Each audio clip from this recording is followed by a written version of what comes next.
Udah Oke, mulai. udah mulai. Oke, Cuman share screen screen-nya share belum screen. bisa. Bentar. Oke, nggak apa-apa. Kita tunggu ya sebelum kita mulai.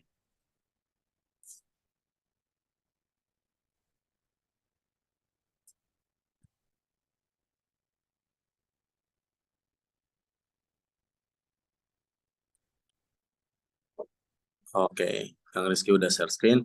Baik, Assalamualaikum warahmatullahi wabarakatuh. Waalaikumsalam. Terima kasih kepada teman-teman semuanya sudah bergabung dalam Zoom diskusi mata kuliah media literasi pada pagi hari ini. Saya juga mengucapkan minta maaf yang sebesar-besarnya telah mengganggu waktu kalian untuk berdiskusi. Tapi sebelumnya karena ada pepatah yang bilang tak kenal maka tak sayang, maka kita sama-sama kenalan dulu secara bergantian ya. Dimulai dari saya, perkenalkan, nama saya Rizal Mahendra dari Konsentrasi Public Relation, kelas C sore. Boleh selanjutnya?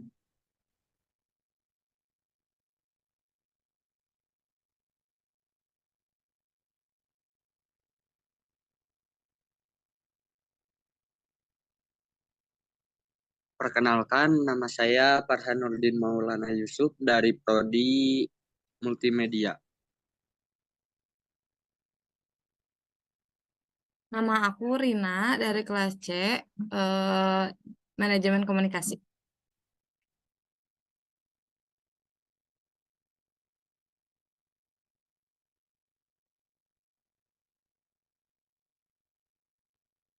Perkenalkan, nama saya Yuni Indriani dari Manajemen Komunikasi. Perkenalkan, nama saya Wina Imelia, Prodi Manajemen Komunikasi Sore Online.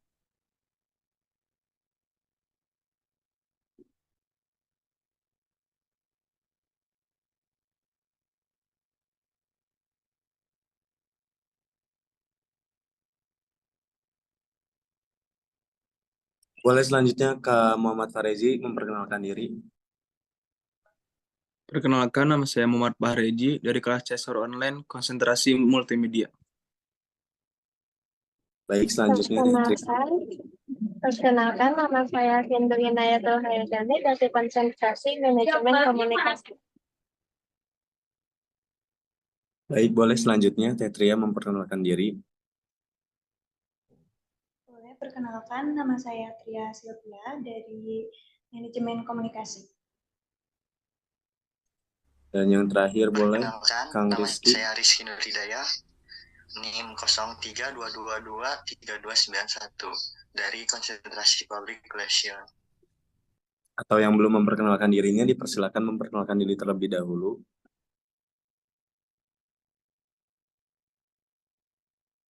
Apa sudah semua?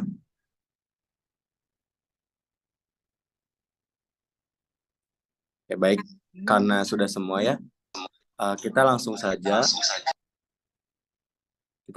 membahas diskusi kita pada pagi hari ini, yaitu tentang mengenai berita hoax atau palsu, atau gambar hoax atau palsu ya. Dimulai saya pengen untuk teman-teman semua menanggapi yang sudah di share screen. Ini kan ada sebuah gambar room chat ya, maksudnya chat, di mana di sini kalian bebas menanggapi dari gambar tersebut. Dimulai dari saya. Menurut saya ini adalah sebuah pesan yang dimana dari pihak kepolisian untuk menyampaikan dan menginformasikan bahwa terjadinya pelanggaran tilang karena kita sekarang sudah masuk dalam e-tilang ya, makanya serba-serbinya tuh semuanya menggunakan elektronik pastinya. Nah, tapi banyak banget kejadian hal-hal seperti ini tuh malah disalahgunakan oleh beberapa oknum yang dimana mereka membuat seperti ini untuk melakukan sebuah modus atau penipuan. Jadi dari foto ini ketika kita bisa lihat ini merupakan uh, berita atau informasi yang disampaikan oleh pihak kepolisian, maka banyak banget juga akhirnya korban yang termakan surat ini. Misalkan kayak kita membuka nih surat tilangnya, itu bisa jadi uh, apapun bisa terjadi gitu loh. Misalkan kayak uangnya hilang atau uang yang ada di ATM itu kekuras, karena mau gimana pun terkadang penipu itu bisa lebih pintar daripada kita gitu, karena dia menghalalkan segala cara untuk mencari uang sebanyak-banyaknya. Itu sih tanggapan dari saya. Boleh selanjutnya ditanggapi oleh Teh Rina terlebih dahulu. Kalau menurut aku sih pintar ya orangnya. Kenapa bisa disebut pintar? Karena menurut aku hoax tuh sama aja kayak miskom gini, kayak miskomunikasi. Apalagi menurut aku adanya pemberitahuan kayak gini tuh orang itu tahu kalau sistem tilang di sekarang tuh kan udah dilakuin apa sih elektronik gitu. Jadi makanya si orang ini tuh tahu kayak ah orang-orang kan pasti nggak akan tahu nih kalau ngecek dia kena tilang atau enggaknya tuh lewat mana, lewat apa. Jadi karena miskom mereka tuh nggak tahu dia kena tilang atau enggak, dia tuh punya inisiatif udah aja tipu orang pakai kayak data-data kalau dia tuh ditilang gitu. Jadi pintar gitu, dia tahu salah-salahnya di mana buat dia cari uang. Tapi eh, yang kasihan tuh orang yang miskomnya itu. Jadi dia kurang informasi mengenai tilang elektronik yang padahal kan nggak akan mungkin lewat WA, pasti lewat surat yang lewat orang pos gitu. Kalau dia tahu. Jadi menurut aku sedih juga sih. Ya sih gitu aja. Boleh dilanjut ke yang lain. Baik, terima kasih Teh Rina atas tanggapan dari gambar tersebut. Boleh Kang Muhammad Farezi untuk memberikan tanggapannya. Ya, menurut saya berita hoax adalah berita yang menyebarkan informasi yang tidak benar, namun dibuat seolah-olah benar. Peradaan berita hoax dapat menurunkan kualitas yang membacanya dan mempengaruhi kondisi sosial, ekonomi, dan budaya. Paling segitu sih kalau tentang hoax. Oke, terima kasih Kang. Selanjutnya Teh Tria boleh menanggapi. Ya, kalau menurut saya sih apa yang dikatain Kang Rizal udah benar ya. Kadang juga mohon maaf, kita kan udah apa ya, ada sistem tilang elektronik itu. Jadi mungkin dengan kayak gini tuh malah jadi bahan untuk modus penipuan juga. Yang saya tahu sih tetangga saya pernah ya dulu sudah kena tilang, tetapi polisinya itu datang langsung membawa suratnya ke rumahnya. Dia mendapatkan alamatnya itu dari plat nomornya ya, dari STNK-nya itu sudah ada gitu. Jadi polisinya itu langsung mendatangi rumahnya. Kadang dari polisinya itu menyampaikan ke desa atau ke kelurahan untuk menyampaikan surat tersebut secara langsung ke orang tersebut. Jadi menurut saya berita melalui WhatsApp itu bisa dikatakan hoax sih. Kadang direkayasa gitu sih. Nah, terima kasih. Terima kasih Teh Tria. Baik, selanjutnya Teh Wina dulu boleh. Kalau menurut saya, foto itu emang udah kelihatan ya tidak benar atau hoax. Karena biasanya kan surat tilang itu dikirim melalui PT Pos Indonesia ke alamat pelanggar yang tertera di STNK. Memang ada juga seperti e-tilang elektrik, tapi pemberitahuannya hanya dikirimkan di email, tidak melalui WhatsApp. Selain itu, pembayarannya juga melalui kode BRIVA dan bukan rekening. Dan ada beberapa gambar yang memperjelas pelanggaran lalu lintas gitu. Jadi ada bukti-buktinya. Terima kasih. Untuk selanjutnya siapa? Terima kasih Teh Rina. Silakan selanjutnya untuk Kang Farhan. Kalau menurut saya, yang pertama agak kita harus lebih berhati-hati.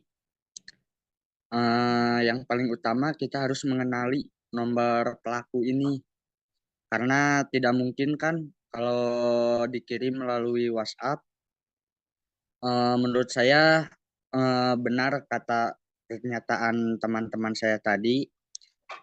Yang pertama polisinya akan datang langsung ke rumah karena dia sudah tahu kan nomor alamat dari STNK tersebut. Yang kedua kalau enggak lewat kode pos. Jadi kita harus lebih berhati-hati, jangan mudah terpengaruhi oleh pesan-pesan yang tidak jelas.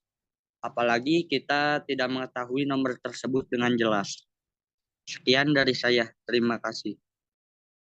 Terima kasih Kang Farhan. Selanjutnya boleh Teoni memberikan tanggapan dari gambar tersebut. Menurut saya itu hoak atau berita palsu karena tidak mungkin melakukan pelanggaran tilang melalui pesan WhatsApp, apalagi dari pihak kepolisian. Jadi penting bagi setiap individu untuk menjadi konsumen yang cerdas. Terima kasih. Terima kasih Teoni. Selanjutnya boleh Terindu mendengar. Baik, untuk menanggapi berita tersebut, menurut saya itu berita hoax yang tersebar di kalangan masyarakat. Jadi masyarakat tuh kayak penting nih untuk mengambil langkah-langkah yang tepat seperti misalnya kasus tilang ini. Biasanya kalau tilang elektronik itu dikirim dari pos ke alamat yang sesuai tertera di STNK milik nomor sendiri gitu. Jadi menurut saya itu tuh berita hoax. Terima kasih. Baik, terima kasih Terindu. Dan yang terakhir boleh Kang Rizky untuk memberikan tanggapannya. Oke, menurut saya kasus tilang ini ya tidak melalui WA dan itu melalui email dan pos yang tertera di STNK. Jadi berita dikirim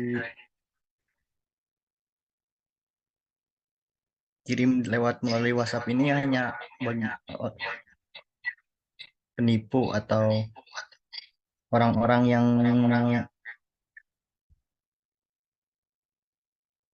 mengkaitkan dengan kasusnya tilang ini. Mungkin itu saja, Kang. Baik, terima kasih. Setelah tadi teman-teman juga memberikan tanggapan tentang gambar yang ada di layar ini, sekarang saya pengen tahu sih dari teman-teman pribadi gitu ya, maksudnya teman-teman punya tips dan trik nggak sih buat membedakan antara berita hoax dan juga berita yang fakta. Kalau dari saya sendiri sebenarnya caranya gampang banget karena ketika kita dapat suatu berita atau suatu informasi dari nomor-nomor yang kita tidak kenal, bukan dari situs-situs yang benar-benar dari lembaganya itu sendiri, itu gampang banget ngebedainnya. Jadi kayak aku juga termasuk ya pernah ya kayak dapat nih SMS dari nomor nggak dikenal, terus dengan apa namanya dengan pesannya itu mendapatkan hadiah 100 juta. Itu kan menurut aku nggak logis banget ya ketika ada nomor yang nggak dikenal bukan dari situs yang terpercaya gitu ya. Terus kita bisa dapat 100 juta hanya dengan mengklik linknya saja gitu. Jadi itu merupakan menurut aku caranya kita tuh harus tahu situs linknya itu yang situs link yang dari itu misalnya kayak dari e-commerce nih, e-commerce kan ada Shopee, ada Lazada, itu kan dia punya situs link tersendiri ya. Nah kalau seperti yang gambar di sini tuh kayak ada dari kepolisian kan, pasti kepolisian juga bener yang tadi dibilang sama teman-teman semua, itu kan kalau e-tilang itu dikirimnya melalui email bukan melalui WhatsApp. Jadi seperti itu sih tips dari aku untuk membedakan mana yang berita hoax dan mana berita yang fakta gitu ya. Kalau dari teman-teman boleh ada yang memberikan tanggapan, siapa aja bebas boleh dinyalain mic-nya.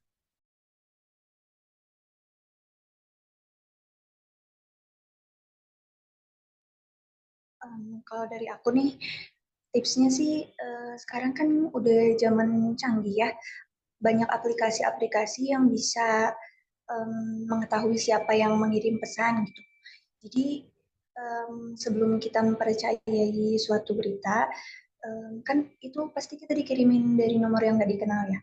Coba aja kita untuk ngeceknya dulu nomornya, terus kan di situ suka ada nama-nama tuh, kadang ada yang dinamain penipuan atau apa, berarti kan emang nomor itu tuh sering untuk dipakai nipu orang gitu. Jadi kita juga harus lebih bijak aja sih dalam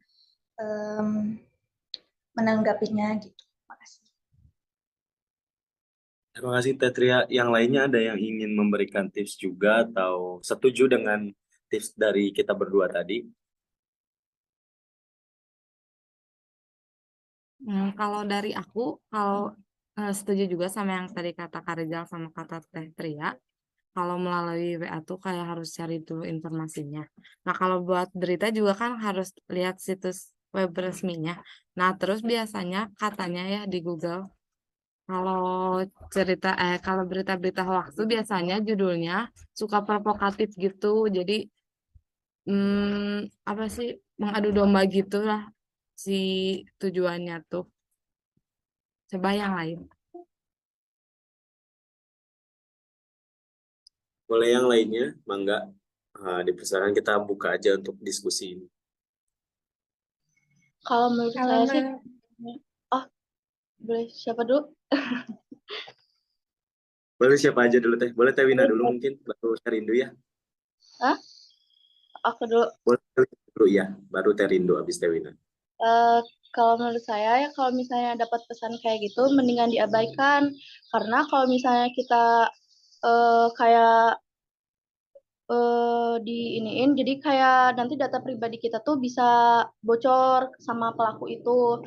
Terus biasanya dalam surat itu tuh tercantum pasal yang dilanggar, terus tanggal sama tempat pelanggarannya. Jadi bukan dalam bentuk aplikasi APK gitu. Terima kasih. Boleh Terindo, barangkali ingin menyampaikan sesuatu.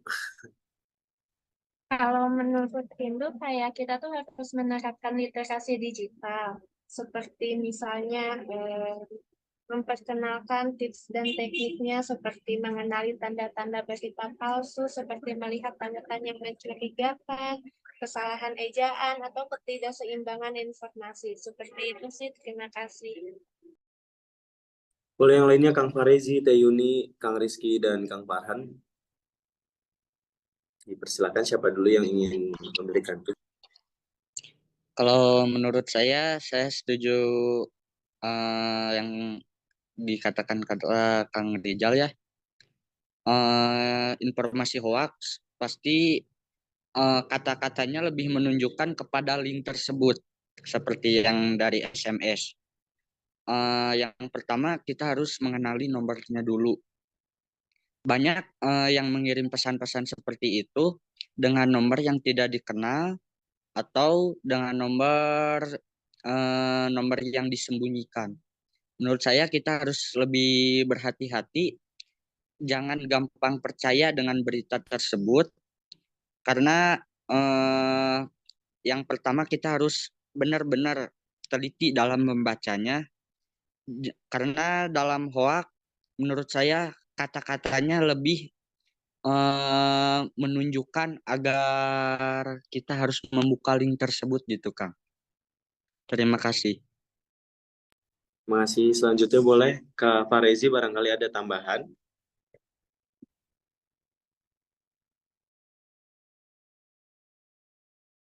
Ya paling untuk tambahan atau tanggapan saya untuk melaporkan kontennya tersebut ke Kementerian Komunikasi dan Informasi agar berita hoax segera ditindak tegas.